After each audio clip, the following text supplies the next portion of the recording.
Good Wednesday morning and welcome back to the channel. We've hit the midway point of the week, just a couple more days of grinding, whether it's school, work, or whatever you have going on. We've got some Gwent for you here today, and I'm going to be doing some greedy warriors. This is going to be, honestly, probably the most greediest version I've ever played, and I mean that because we have so many cards in the top end that I don't even know how they all fit, and I think in order to win games with warriors in 10.1, we have to take this route. We have to go super greedy, we have to go point slam, and I was actually very impressed by the way it worked out. So we'll go through the deck, I'll explain how to play it, and I'll tell you why I think it's viable right now, and then we'll get into the games. So we have Fukusha. On deploy, play a Skellige unit from your graveyard with provision of 10 or less and give it doomed, then spawn rain in the opposite row with the duration equal to unused provisions. So this could be for numerous different things. This could be for a Turgvi, this could be for a Morkvarg, or we could play it into a Scoia'tael for engine removal. We can play it into one of our bronzes to get rain value, of course. Or we could just go into our discard package if we haven't been able to thin it out properly in previous rounds. So Fukusha is very flexible, and even with the provision nerf that she received, I think she's still very playable, and it didn't really make too big of a difference. I would be willing to make 14 provisions room for Fukusha in almost every Skellige deck right now. Now, moving on to Herald on Crate, I feel like this is a staple when you are playing warriors, and I've seen versions floating around over the last couple seasons that had Fukusha and Eist, but they didn't have Herald, and I feel like you're missing a lot of value if you're skipping out on Herald, because in round 3 it's going to get Veil, and it's going to bring back a warrior, of course, of choice, and whenever we play a warrior, it's going to be doing one random damage ping to the enemy's unit. So this is going to help us chisel things down quite well, and we have so many very good, strong bronze warriors in Skellige that, you know, I would just want to bring them all back. So On-Crate Raiders are going to be the primary one. Tursic Invaders are going to be a huge slam in round 3. Brockvar Hunters are going to help us set up Bloodthirst. Even the Marauders here to help set up Bloodthirst or finish a kill. There's a lot of really flexible options we can pull. If we need something more proactive even, we can go for the On-Crate Warcrier, and this is something I threw in the deck here just for fun. I think it works quite well in the greedy meta that we have because it's an engine that can get out of control and it's not hard to get Bloodthirst. But 9 times out of 10, you're probably going to be grabbing the On-Crate Raider here with Herald. It just makes for a big amount of points. If you're playing this early in a round, you're playing warriors, everything following it, it's going to really add up. So that's there for that reason. Now, Eist is really good here. Obviously, Devotion is an extra condition that it has here that works quite well. But we can set up Bloodthirst 3, discard a card from hand, and then we can use our leader to make another discard and act as removal. So what we're going to be discarding from our hand more than often would be something like the Invaders in round 3, where they get up to 8 points. Or we can go for a Raider in round 3 when they get up to 7. There's no problem with either of these options here, and it will come to the playing field. We can use the order.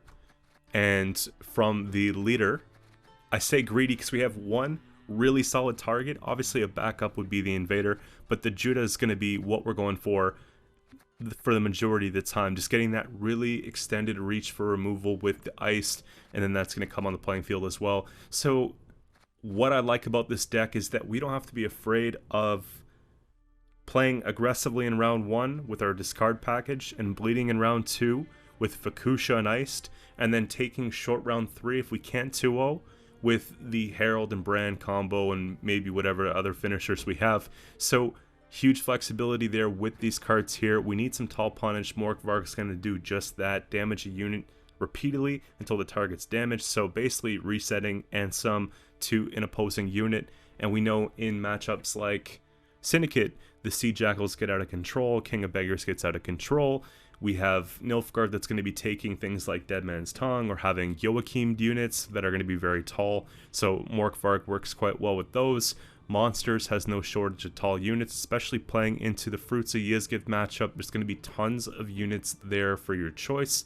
So this just feels like a good all-around card. Vampires matchup's another one that this would play really nicely into for the Flutters. So it's nice that we could play it once. It's even nicer that we could play this twice in the game, so it makes a big difference. Now, Turgvi, if you guys did my poll yesterday that I posted on my page, this is the card that little snippet was featured from. I was doing a whole guess the card to guess tomorrow's video type thing. It was actually Turg v Tursik, so if you got that right, good job.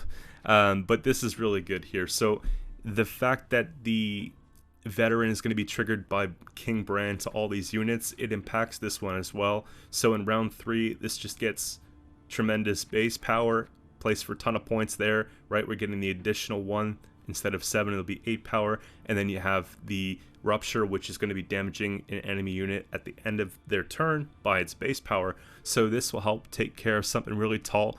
It plays incredibly into things like the old Spear Tip matchup. Think about that, right? It's going to be getting the best value that you might have ever seen since the Vi days, and oftentimes people are playing Spear Tip and they don't even have consumes, so there's a good chance that this will pull off here. Plays pretty well into many matchups right now with just greedy, tall base power units, so keep a lookout for when to use Turgvi. I think it's a great card. You'll see some good Turgvi pull-offs today in the video, and I'm very comfortable using the discard package, Coral, Berna, the Morkvarg, the Tursik Skirmishers, this whole set here. It's a very good win condition for round 1 if you can just get some of the cards you need. And we have our Stratagem, Mask of Ouroboros, to help us out here with that. And like I said, if we discard some of them but we don't get them all, we can Fukusha into either or and help kind of thin that out just a bit more. So I opted to go for this route here so we could fit more top end golds rather than putting the Blood Eagle and the Vabjorn and the Raiding Fleet and all these types of things. I felt like this will ultimately play for more points should we be able to pull it off, so that's why that's there. And yeah, I mean, we pretty much went over the entire deck here. Just Gutting Slashes are kind of a go-to. We're going to be having 6-point removal with these here because Bloodthirst 2 is very easy to come by. So that's pretty well it, right? We take our Thins, play our Bronzes round 1. We assess if we want to bleed in round 2. We can bleed with a couple top-end cards. Round 3, we go in with the Herald combo, maybe King Bran Slam, couple damage cards or whatever the case, and we just try and win the game. So I'll be featuring about 4 or 5 games today for you guys here to check out for reference of the gameplay, and the deck will be in the description, so if you want to try it out for yourself, by all means go ahead, let me know how it worked for you. And if you enjoy the content that you see today, don't forget to subscribe to the channel. I'm posting videos currently every single day at 8 AM Eastern Daylight Time, and I have some ideas about doing multi-day posts. So that's something I'm going to be thinking about over the next month or so. But what I mean by that is like 2 videos plus in one day. But there will always be at least one Gwent video in that. And it's always going to be like an hour long, just like this one. So we'll get into it here, and we'll see you tomorrow. Alright, and for the first game we have Syndicate, and it's going to be Blood Money. And I'm really surprised because most people right now are playing Jackpot. That seems to be the tier 1 list, but hey, maybe this is a little bit of an off-meta deck, who knows. So we'll get into it.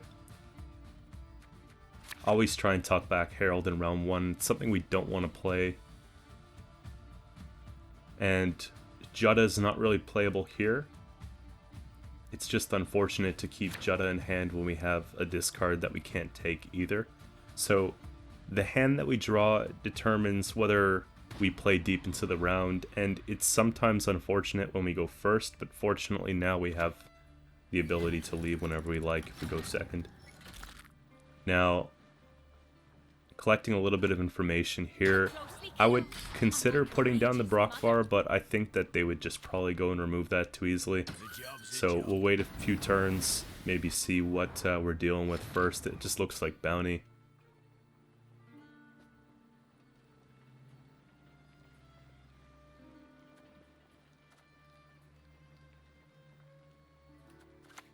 We will lose points if we don't take it. They'll probably take it out, but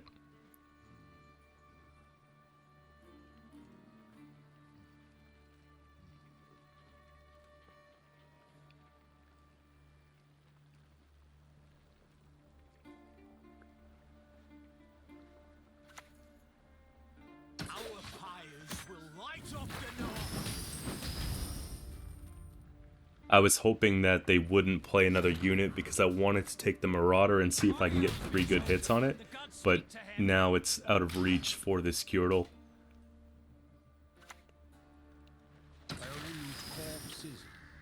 So we can always just go and see if we can float these raiders and get their order set up. But beyond that, I don't know if there's a lot that I'd be willing to spend here.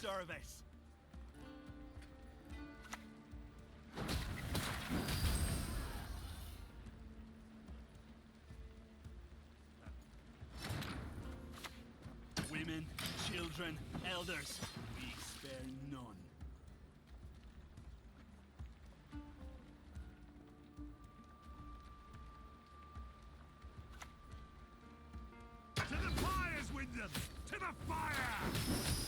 Kind of like that big spend, because if that comes out in round 1, we see Kurt, we know that they might not have an answer to our Rupture later on in the game. That would be probably the only Purify that they'd be running.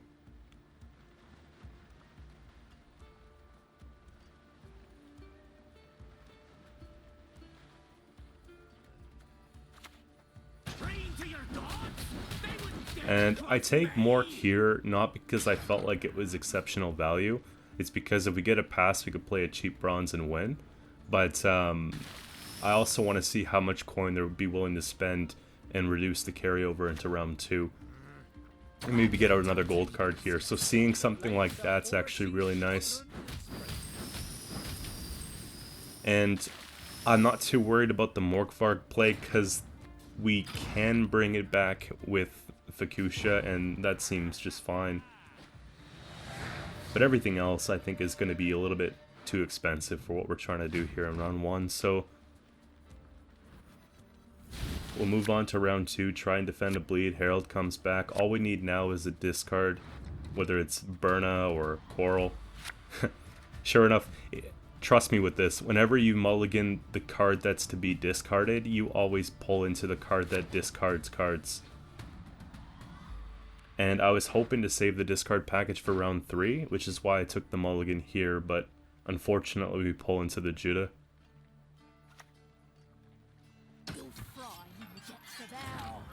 I think we have to immediately answer these cards and preserve the card advantage.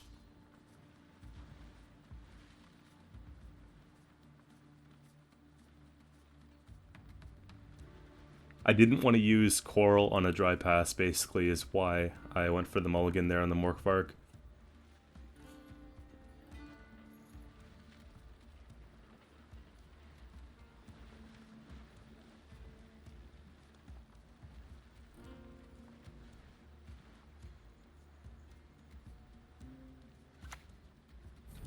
And yeah, I should probably get on playing some more draft mode, because I want to make all my favorite decks all premium, and I think there's a few cards in this one that's missing.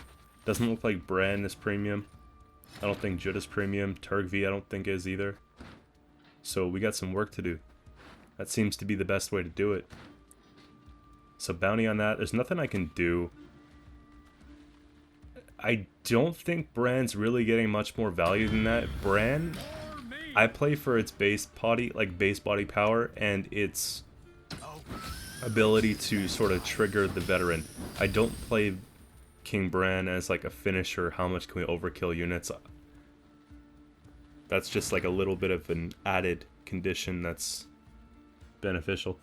So Coral here is really nice. That might even be amusing. And we can't afford to discard anything except for what we pulled into.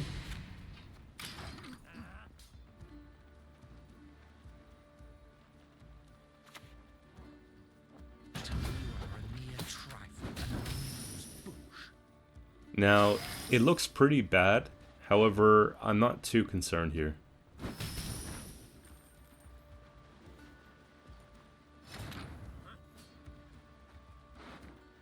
So I think what I did here is I didn't want to overcommit on the Scoia'tael kill on the front row, so I took a 50-50 Fukusha, and I was hoping that I could pull off Coral, hit the front row, and get a discard, but obviously, you know, tried to manifest it by putting the cursor over it. Didn't work, of course, but it's not all bad here.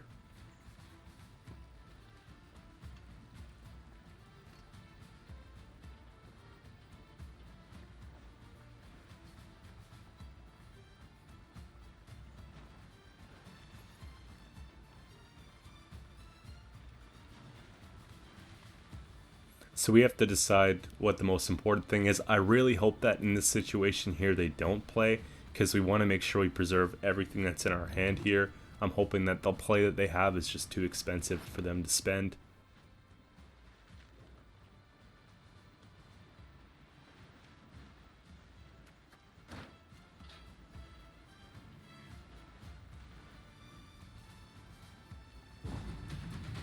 Okay, so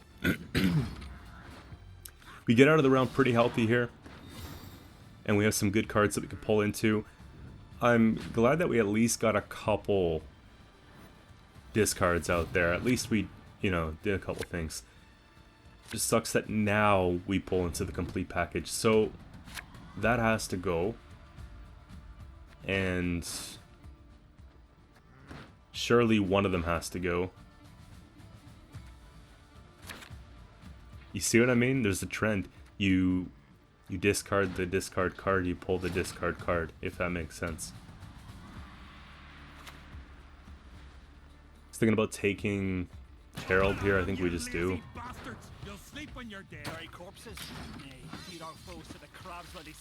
No, it's not all bad because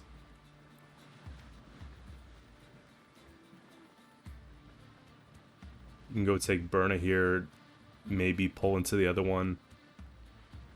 There's consideration to use Eist first so that we don't get the Judah. It like makes the odds a bit better, but we'll see how the situation is first. We got to be careful though. Playing into Bounty, they could have Graydon very well. I wouldn't see why not.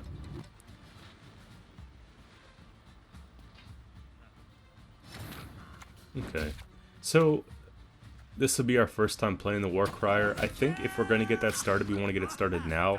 It'll get the extra 4 turns worth of boost, so if it can survive 9 points, it's pretty scary.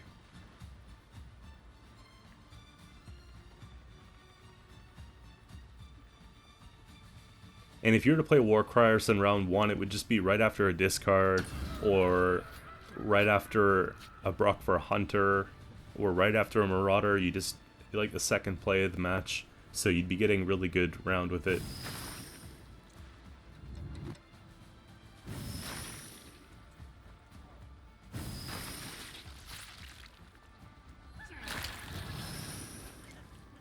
You gotta love this play. It's disgusting. I think I just have to get rid of this no matter what. That's probably going to be the lose condition if we don't answer this right now. But we play into a Graydon, but I just think that if they fill up bank and do it all again, it's going to be a problem for us here, so we'll take Orson's a problem. We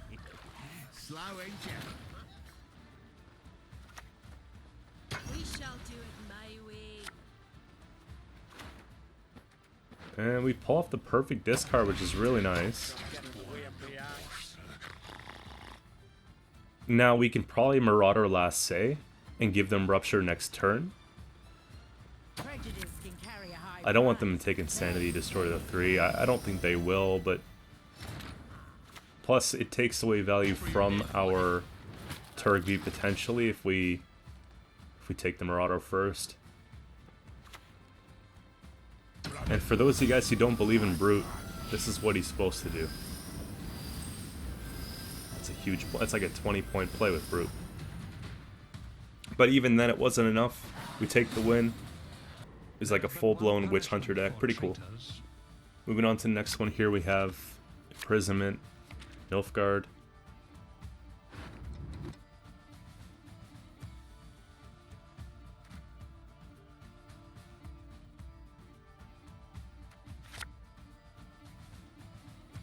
I have the Cyberpunk card back and coin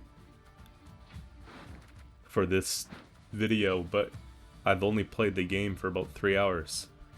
When it first came out, my computer ran it like a potato, and I haven't touched it since. I've been thinking about getting maybe back into that, just because I bought it when it was full price. Like, I want to actually play it and see how it goes, right? It's a long anticipated game. I just don't know if I have the time to do it right now. But someday.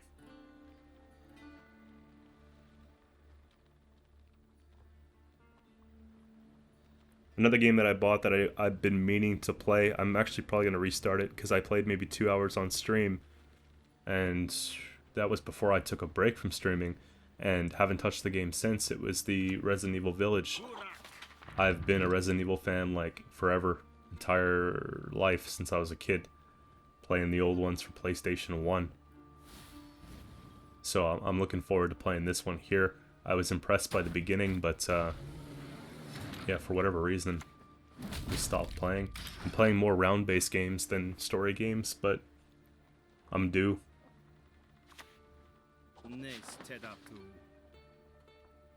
So I'm just kind of playing back a little bit, giving them a hard time trying to find those proactive plays.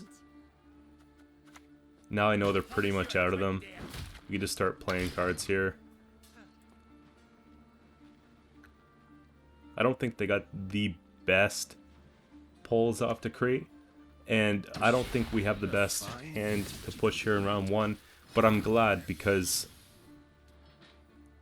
you know, for those wondering, well, what happens if you don't get the discards? You know, the first 2 games have been testaments to that. Bit of a shaky discard, but we managed to come out in the first game. This game, we'll see how it goes.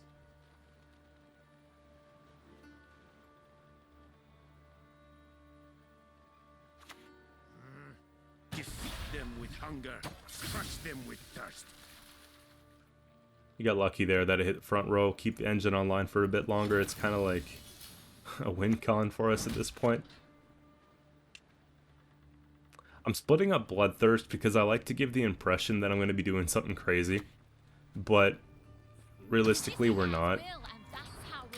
But a lot of opponents fear that Bloodthirst 2 or 3 or whatever the case because they know that Skellige cards have conditions for it. So it's just more of a psychological game that I'm playing here. And I think that sort of thing does make a difference in Gwent.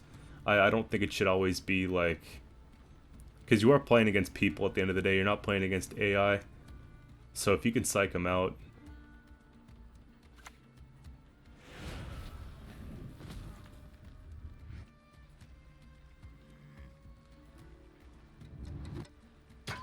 I want to know why they're running that card. It sure wasn't for that reason. 21-9. We're running out of stuff to do here. Because if I start playing these discard cards from hand, well, do the math here. If we let's say we throw down the Morkvarg and a Skirm, so that's 9 points. We're at 18. We don't win if they pass in 2 cards, so that's kind of a problem. Also, we're losing value for later. That big temple play that we have, that's very important with our discard package. So I'm just trying to decide here if we can try and get one more card out. What would I spend if I was to do so, or should we just go for a pass? And I opted for the pass here.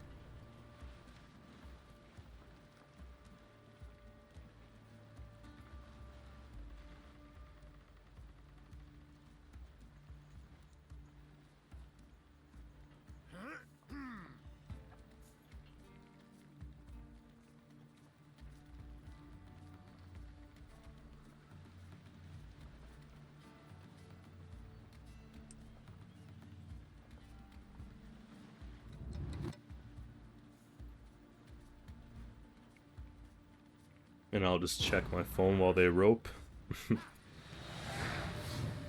Gotta turn on the notifications because it's sitting right beside the mic.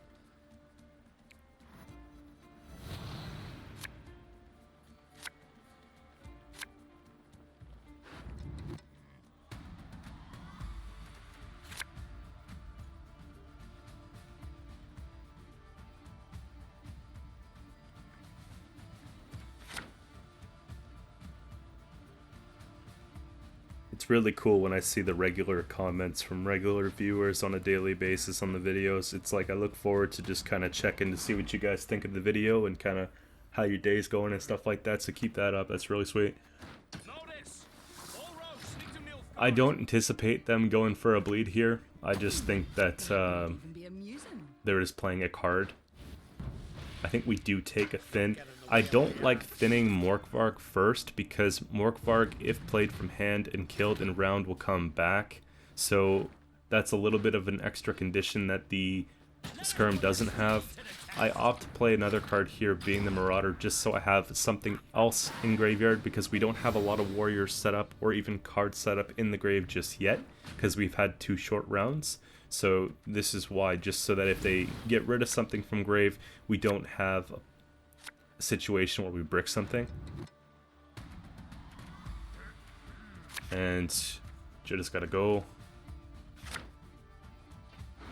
So that's actually not bad, because we can go take back Coral now with the Fuchsia and take the Morkvarg. And like I said, it hasn't been a pretty discard package for the last 2 games, but it's still functional. And we have in around the same amount of cards in our deck than they do, right? We're going to be getting down to 6 with the Jutta and with the Fuchsia into the Coral, so it's not bad at all. Just trying to get some intel on what they're doing here. I haven't seen the gold cards come down, so it's a little bit worrisome. We also need something we can play proactively, and I do fear that if I put down Herald, it's going to get answered, whether it be... I'm just thinking they can't coup it yet, but we want to get that extra point of damage off of it. We don't want them to just leader it and coup it, or hit it with like an assassination or something.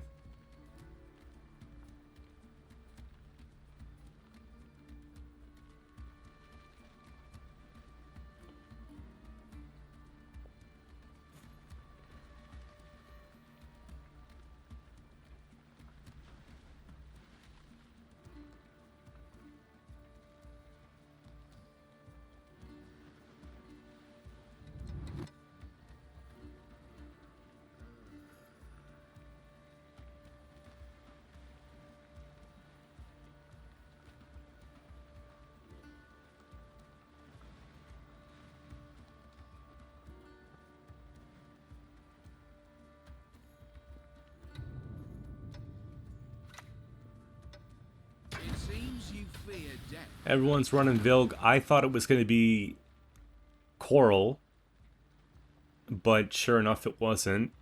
So that's not all bad. It still means our Fuchsia works. They could have really interrupted that play.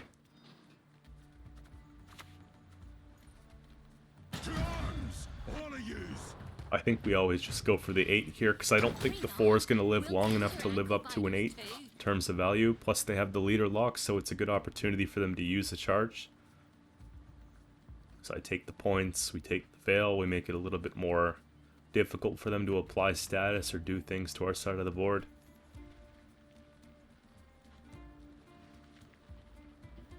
Ultimately though, Vilgefortz would probably have been our best Hergvi, but if they're taking soldiers from our grave, then we might have another one that's equal to 8 power as well.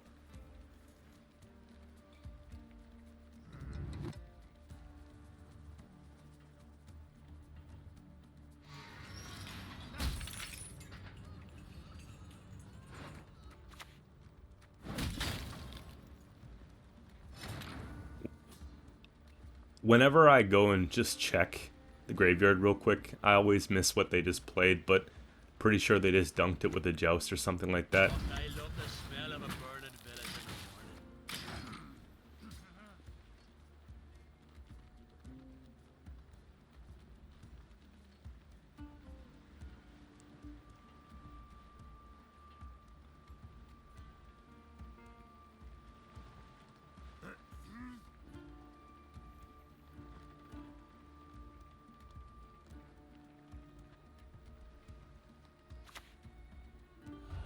So taking Deadman's Tongue on the Renegade here actually gives us the extra point. It'll keep their unit on the board, but it'll let us do the 8 damage opposed to the 7 that we have right now. So I don't know if that was necessarily the line, but I'm not going to complain about that. Easy. And I'm expecting this to get locked fully, so we're just playing it here, seeing if we can get it.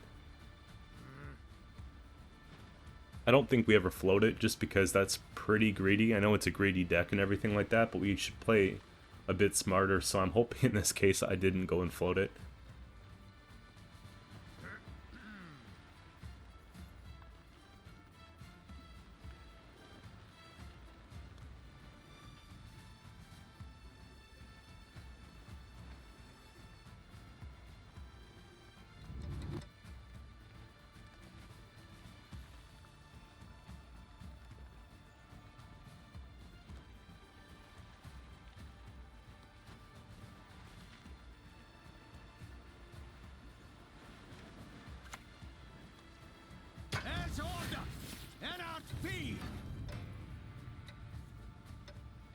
And the deck's starting to fall into the category unpredictable. It's very difficult to figure out what we're playing against here, but we want to answer defender as soon as possible.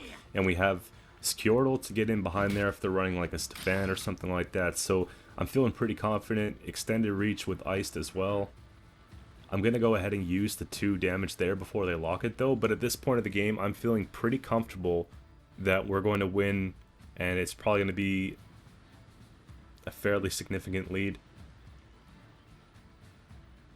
Just because they haven't been able to establish a whole lot here.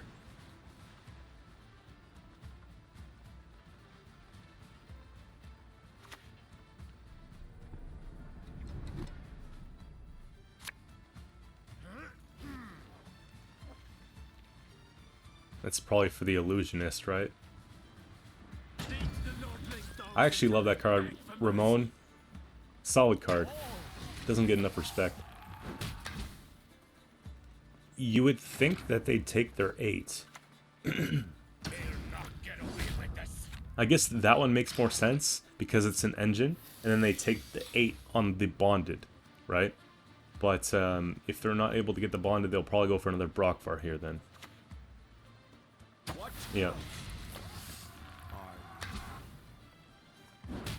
Now, this would be like the best time to have something like a Hemdall, but obviously we don't. We could go for Fukusha and see if we can snipe them with like the 1 rain turn on the back row into the coral.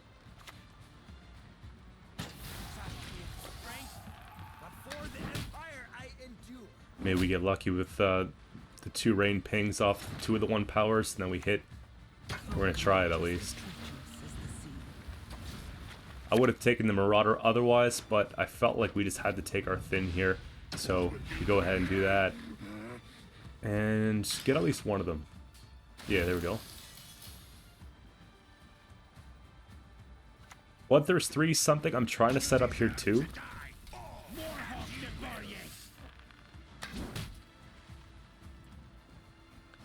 So we have it. I wanted to save Eist for last say. If I was to go ahead and do this again, probably would have just used it here. But you can never expect what they play next. Yeah, you see what I mean? The self-Igni. It was one of those things, like how do you anticipate? Or not Igni, but Yurden.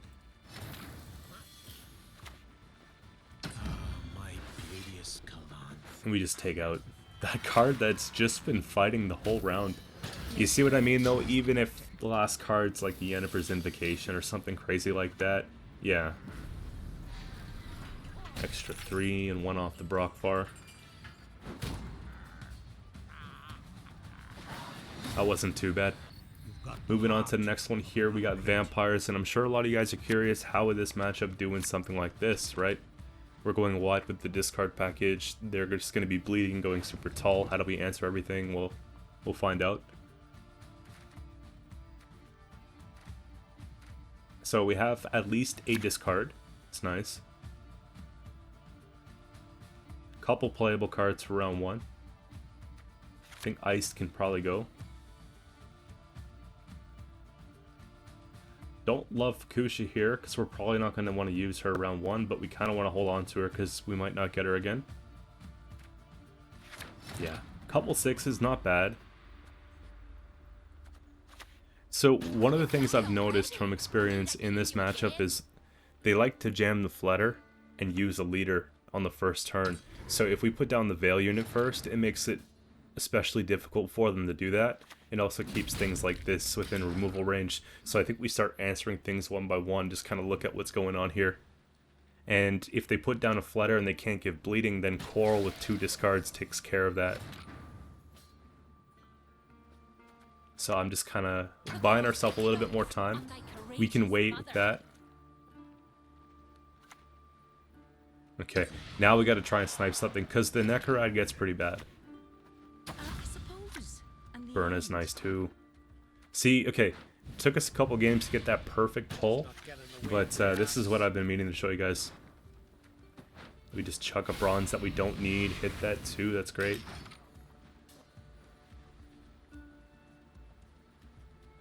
And already we're in a pretty good spot right? We have a lot more tempo on them here. If we can hit the back twice, we're feeling pretty good. I think we just chuck those. And I'm probably going to pass here. Yeah, 32 to 4. We have 2 bleeding, it's fine. To 30, they're at 6 cards. I'm thinking that they're probably going to pass, but they went and they took it. Super greedy take. I don't even think twice about that. You just pass and get out. And that's what it costs, right? So now we could play round 2 like it's round 3. And with King Bran it really helps, because round 2 is the old round 3 for Skellige warriors.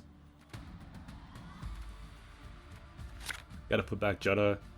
We could Fukusha into a discard. I think we have to. We have, look at that, Morkvarg and the Skirm in hand, so if we take Fukusha into that, huge play.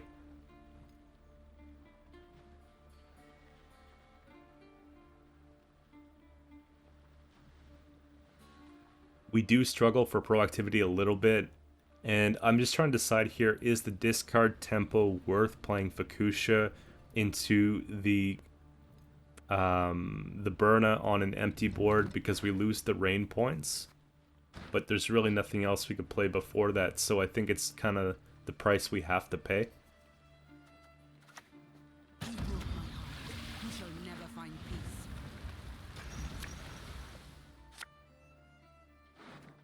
Couple other good playable cards here. Yeah, 19 points, 2 turns of rain, so you can imagine how big that play is if they had cards in the back row there. There comes the flutter, and yeah, you see what I mean? They always go and take that.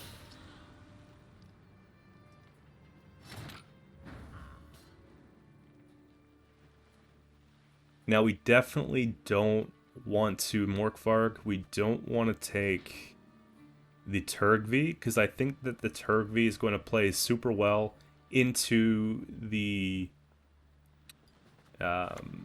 Regis at the end. So I'm deciding here. I have a master plan. We're going to be taking this out. 36 to nothing. A couple bleeding, doesn't matter. But we can put ourselves in a position where we can pass and just have really good tempo on them here.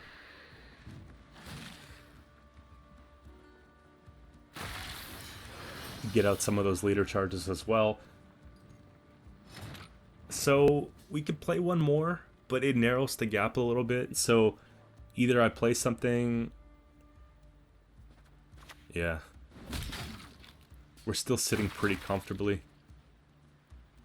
And if they don't use that leader charge here, we might be able to take a Scoia'tael to remove that. Let's say they play a Nekarat or something like that. Okay. 10 to 33.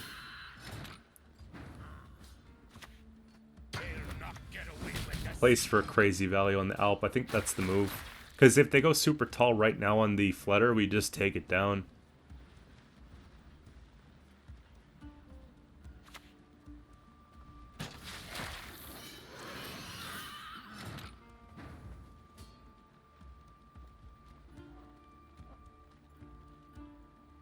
So we're getting to a point where I know that they're going to be getting the 3 bleeding plus the 3 boost on the Flutter plus whatever they play. So I'm thinking if we can get a 2-card advantage, it would be right here.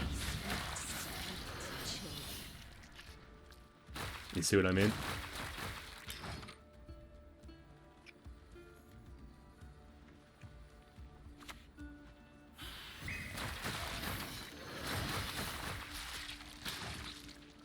Kind of scary purifying the Morkvarg, but doesn't cost them here. It's not long enough of a round.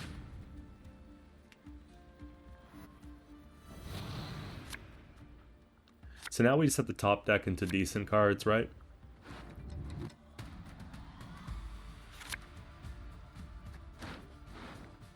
Last card's Herald. We got some really good thins in this game. Look at that, 2 cards left in deck.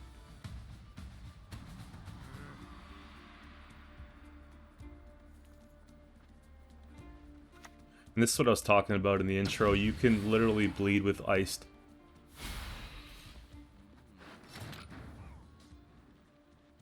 We've come a long way from that being the finishing play, I think. All of I'm deciding if I want to take the 2 damage or the Veil. I think it's actually more valuable in this matchup to take the Veil, especially when we got 5-6 cards left in hand.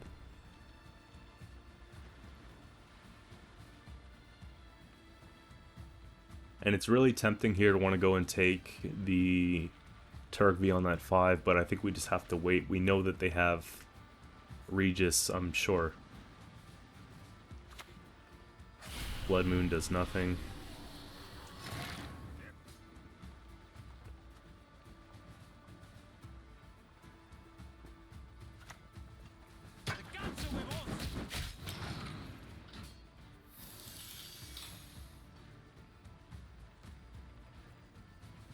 Really want to get the Brockfar online, but I don't want to give it bleeding either. If you believe in any gods, pray to them now.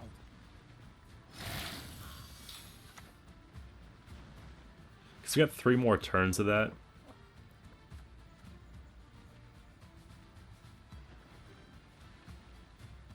They should have played Detlef in between those 2 vampires on the back row.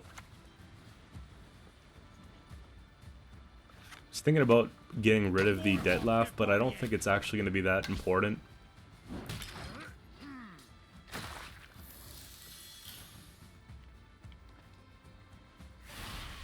We should just win the game, because their finisher plays for essentially a few points.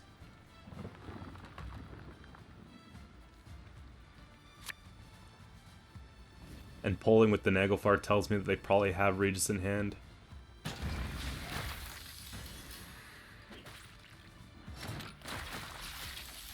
Nice. So warm that up here. We can remove that next turn. Not like it matters, but we can get rid of the Catacan. And then just answer whatever they play.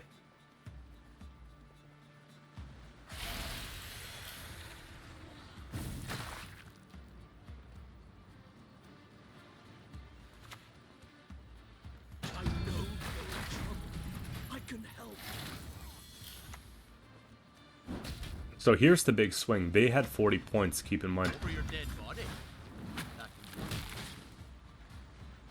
Kinda sucks we get the Herald ping off that, but it's fine. And we have to play another card, so it's not BM. Praying to your gods. They would dare cross And me. now I'm just showing you guys like it wasn't close, so I'm gonna play the 3rd one just to show the doubters. There we go. Big contrast. Vampires have been really pesky, but we managed to deal with them pretty well. And moving on to the last one here, this is another very tough matchup.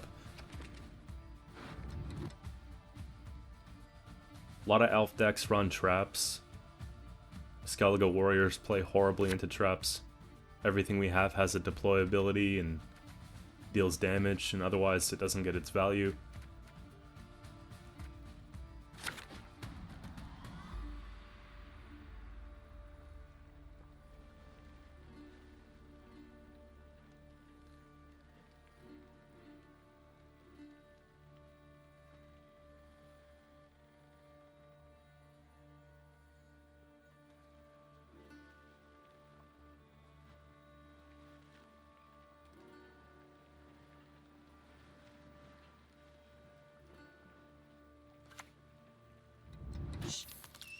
Do you hear?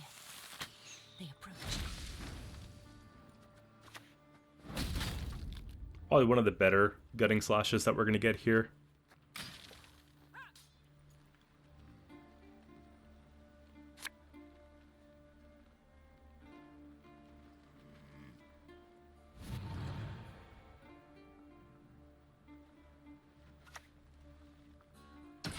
And when I see scenario being jammed here round 1, it tells me that they're probably going to be running traps. So I want to get out some of those traps early, so that if they're trying to do a big trap round 3, it's a little bit underwhelming. So you'll see me start to make some more commitments here. This matchup reminds me of the Mages matchup, where you want to sort of prevent them from getting that carryover. In this case, getting traps would be like getting carryover. So we can go and take... That sucks. That sucks. How, I guess they were expecting Pitfall, or I wasn't expecting Pitfall, but they were expecting like a discard or something expensive. Should have just played the Brockfar there, but you never know.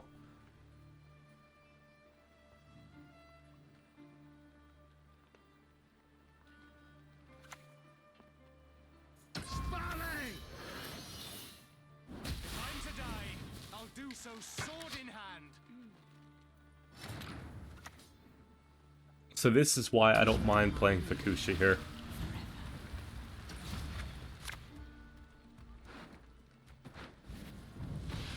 It keeps pace so nicely. Then we could take our Burna as intended, get rid of a couple of those bronzes, get the extra damage pings.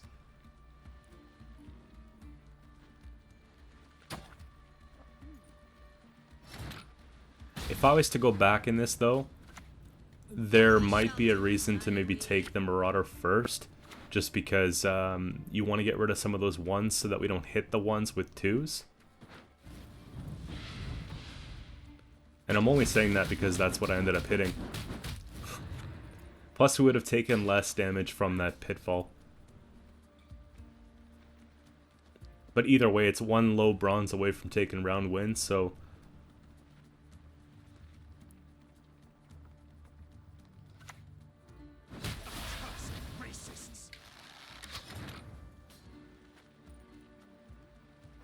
So we put this down, get it started, because otherwise we're missing that opportunity here. For the cooldown, I don't mind playing Bran round 1 either. It's probably an incinerating trap or something. Maybe a crushing trap, another one.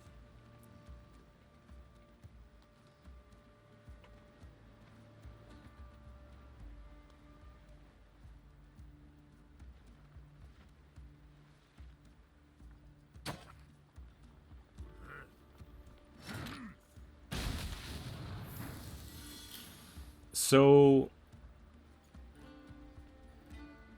this is an interesting moment because I could pass here and have a 2-card advantage, but I opt to play. And obviously that didn't work out too well. However, we're still getting ahead. Otherwise, we've gotten so much exchange on the traps that they've played, if you think about it, that I don't feel too bad about it. Just play Bran here, call it, move on to the next one. But definitely something to think about going back in that. It would have accomplished pretty well the same thing had we passed there. But I like to be able to just secure it. Judah can go away. Nilfgaard's not really doing a whole lot here, especially because we did take the Fukusha round 1. That's fine. So I'm thinking that it's probably something we want to bleed a little bit.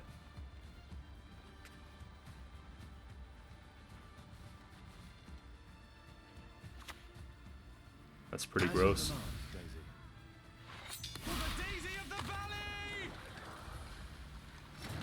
Remember what I said too, like we can bleed with Eist.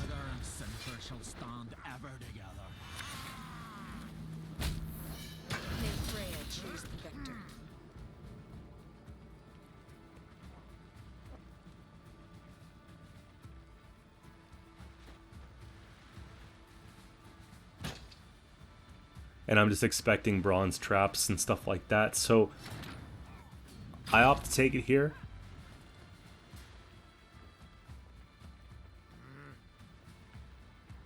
Might be like a serpent, might be incinerating trap. We haven't seen a couple yet, but it feels pretty good. Being able to get that full leader, and then being able to get Verno, and then also getting like all of these pitfalls and serpents and tons of like the higher tier trap cards. So this tells me pretty well that there's not a lot going on for round 3 for them. But we still have a good play. All right, we've got the whole Herald play, the whole Turgvi play. We've got Last Say. And most of what we're going to pull here is good. So I think Nilfgaard or Hunter has to go. That's perfect.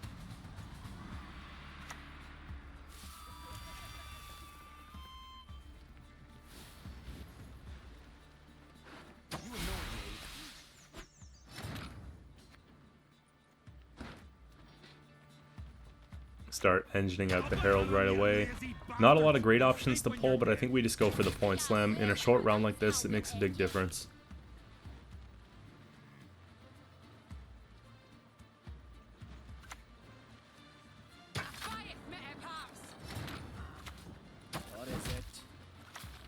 And just in case they're going swarmy, I just want to make sure we get rid of those tokens. But we should just be comfortable here.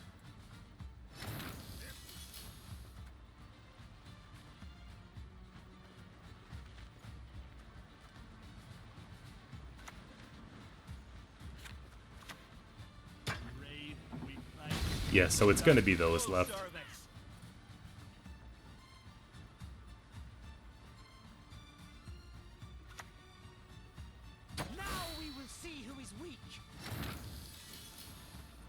We get rid of these because they get the extra point if they flip to a Deadeye.